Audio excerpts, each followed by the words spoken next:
Olá, graças a Deus, mais um grande dia, como sempre, uma grande oportunidade, um privilégio imenso, maravilhoso, como sempre, poderoso, poder compartilhar uma mensagem, uma palavra, a nossa leitura bíblica, que Deus tem nos dado revelações através de cada palavra, uma direção sempre maravilhosa do próprio Deus, porque é através da palavra que nós vamos conhecê-lo e entendê-lo cada dia mais, a maneira e a forma de trabalhar com o povo, as nações, a qual foi no passado e a qual ela se revela para nós nos dias de hoje.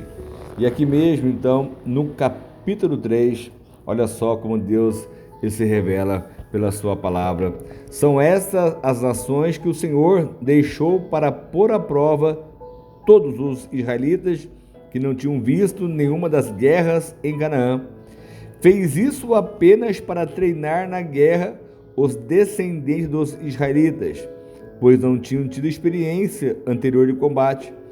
Os 5 governantes dos filisteus, todos os cananeus, os sidônios e os heveus, que viviam nos montes do Líbano, desde o monte Baal-Hermon até Lebo-Ramate, essas nações foram deixadas para, por elas, os israelitas fossem postos à prova, se obedeceriam aos mandamentos que o Senhor dera aos seus antepassados por meio de Moisés ou não.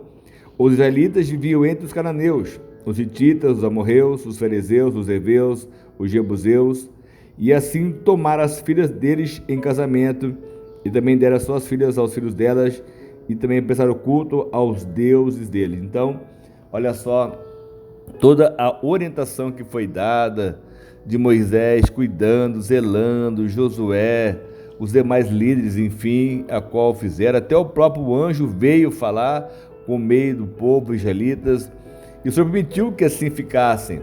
E hoje nós passamos por lutas, por guerras, batalhas. O Senhor permite você passar por muitas situações, como sempre relato sobre a própria guerra interna do próprio Jó. Esse homem não deixou de servir a Deus, e assim tantos outros. Mas aqui, infelizmente, quando nós acabamos de ler, eles tomaram as filhas deles em casamento, deram também seus filhos em casamentos, prestou culto aos deuses deles. Quer dizer, quantas coisas Deus ele abomina, e assim um povo, deixando de fazer aquilo que agradava o Senhor, foram dominados, foram mais uma vez escravizados. E aqui então, no 7, os israelitas fizeram o que o Senhor reprova, pois se esqueceram do Senhor, o seu Deus, e prestaram culto aos Balaíns e a Será. E acendeu-se a ira do Senhor de tal forma contra Israel, que ele os entregou nas mãos de Cuxã-Rissataim, rei da Mesopotâmia, por quem os israelitas foram subjugados durante 8 anos. Olha só, o Senhor permitiu, era para ser livres, homens que foram escravos no Egito, mas vieram em liberdade, já por mais de tantos anos, só no deserto eles ficaram 40 anos livres, mais 5 anos lutando, 45 anos, vamos lá, mais 50, 60 anos, eu não tenho aqui exatamente, mas eles estavam livres no Senhor, mas infelizmente deixaram-se levado pelas circunstâncias, a qual o povo no meio deles começou então a contaminar, a imitar. E isso é uma frase que é clara, né? Que Deus, o próprio Senhor deixou muito bem claro isso na sua palavra. Digam quem tu andas, eu direi quem tu és. Eles começaram então a se contaminar com este povo, deixou-se levado pelas circunstâncias, prestou culto até os deuses deles. Isso é o que mais Deus ele abomina. E aí então entregou ele nas mãos de esse Cuxã-Rissataim, rei da Mesopotâmia, por quem os israelitas foram subjugados durante 8 anos. Mas quando clamaram ao Senhor, ele lhes levantou um libertador, Otoniel, o filho de Kenaz, o irmão mais novo de Caleb, que os libertou. O Espírito do Senhor veio sobre ele, e de modo que liderou Israel, e foi à guerra. O Senhor entregou então a Cuxã-Rissataim, o rei da Mesopotâmia, nas mãos de Otoniel, que prevaleceu contra ele, e a terra teve paz durante 40 anos até a morte de Otoniel, filho de Kenaz. Olha só, 8 anos de guerra para ter 40 anos de paz, depois que clamaram ao Senhor e Deus levantou esse libertador. Então, o livro de Juízes, ele fala sobre isso, essa roda que parece uma roda gigante, uma hora está por cima, por baixo, quer dizer, foi uma ascendência, um crescimento, um avanço, mas também uma derrota, uma atrás da outra. Então, ele ficava nessa roda, nesse círculo vicioso. E aqui então no 12, mais uma vez os israelitas fizeram o que o Senhor reprova. E por isso o Senhor deu a Eglon, rei de Moabe, poder sobre Israel, conseguindo uma aliança com os amonitas e com os amalequitas. Eglon veio e derrotou Israel e conquistou a cidade das palmeiras. Os israelitas ficaram sob o domínio de Eglon, rei de Moabe, durante 18 anos. Então, da primeira vez foram 8, ficou em paz 40, e aqui então ficaram 18 anos nas mãos de Eglon. E aí aonde então, novamente, os israelitas clamaram ao Senhor, que lhes deu um libertador chamado Eude, homem canhoto, filho de Benjamita Gerá. Os israelitas o enviaram com o pagamento de tributos a Eglon, rei de Moabe. Eude então havia feito uma espada de 2 gumes, de 45 centímetros de comprimento, e tinha amarrado na coxa direita, debaixo da roupa. Ele entregou o tributo a Eglon, rei de Moabe, homem muito gordo, e em seguida Eude mandou embora os carregadores, junto aos ídolos que estão perto de Gilgal. Ele voltou e disse: tenho uma mensagem secreta para ti, ó rei. E o rei respondeu calado, e todos os seus auxiliares saíram de sua presença. Eude aproximou-se do rei, que estava sentado sozinho na sala superior do palácio de verão, e repetiu: tenho uma mensagem de Deus para ti. Quando o rei levantou-se do trono, Eude estendeu a mão esquerda, apanhou a espada da sua coxa direita e cravou na barriga do rei. Até o cabo penetrou com a lâmina, e como não tirou a espada, a gordura se fechou sobre ela. Então Eude saiu para o pórtico, depois de fechar e trancar as portas da sala atrás de si. E depois que ele saiu, vieram os servos e encontraram trancadas as portas da sala superior. E disseram: ele deve estar fazendo suas necessidades em seu cômodo privativo. E cansaram-se de esperar, e como não abriram a porta da sala, pegaram a chave e abriram. E lá estava o seu senhor caído no chão, morto. Enquanto esperavam, olha só a situação, escapou Eude, passou pelos ídolos e fugiu para Seirá. E quando chegou, tocou a trombeta nos montes de Efraim.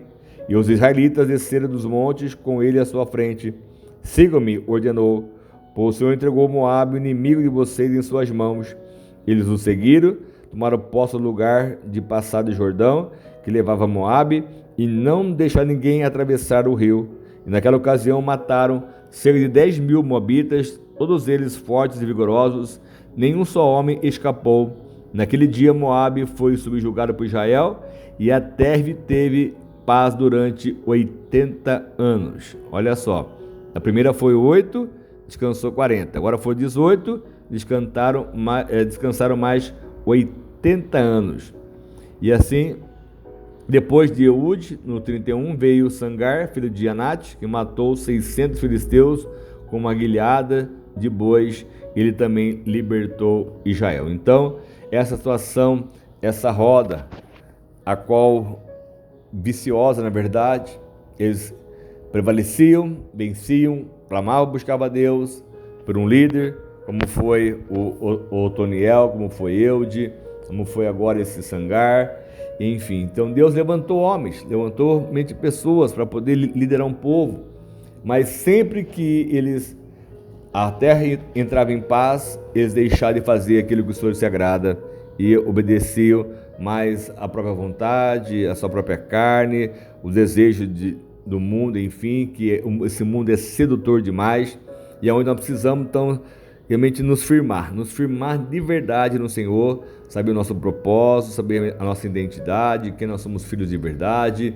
para que nada possa nos afastar dos caminhos do nosso Deus. Que possamos ser esses líderes que Deus quer de nós hoje, tanto você, o líder da sua casa, da sua família, a luz que veio para iluminar, o sal que veio para salgar, fazer a diferença aonde você estiver, porque Deus, Ele quer trazer a vitória, Deus quer trazer a resposta, e nós precisamos então nos entregar de forma que Deus Ele venha nos surpreender com um coração puro e sincero, como foi com esses homens, essas pessoas que Deus usou, essas mulheres, enfim, até mulheres Deus usou para poder libertar o povo. Amanhã vamos estar lendo sobre isso aqui no livro de Juízes, a Débora, como já falamos sobre a Ruth, enfim, quantas coisas nós já ouvimos que Deus usou e vai usar aquele que nele crê de verdade. Amém? Em nome de Jesus, vamos orar, vamos clamar ao nosso Deus para que Ele possa nos surpreender, nos abençoar ainda muito mais. Senhor amado Pai, mais uma vez eu quero te agradecer por este momento, essa grande oportunidade, meu Pai, que a Tua presença ela venha falar fortemente conosco, aos nossos corações, porque precisamos de Ti para poder ir além, vivemos de Ti o sobrenatural, ser transformados e restaurados, meu Pai, pela Tua palavra e saber que a Tua presença é o que realmente faz a diferença sobre a nossa vida, que o Teu Espírito Santo ele se manifeste, Ele fale conosco de forma muito profunda, que sejamos transformados, abençoados, renovados e realizados, meu Pai, pela Tua palavra e assim pelo Teu poder. Eu peço então essa bênção, dou a minha bênção como sempre, meu Pai, com a certeza de uma vitória, de uma resposta, de um milagre muito maior sobre as nossas vidas, sempre, sempre, em nome do Filho amado, eu sou Jesus. Amém?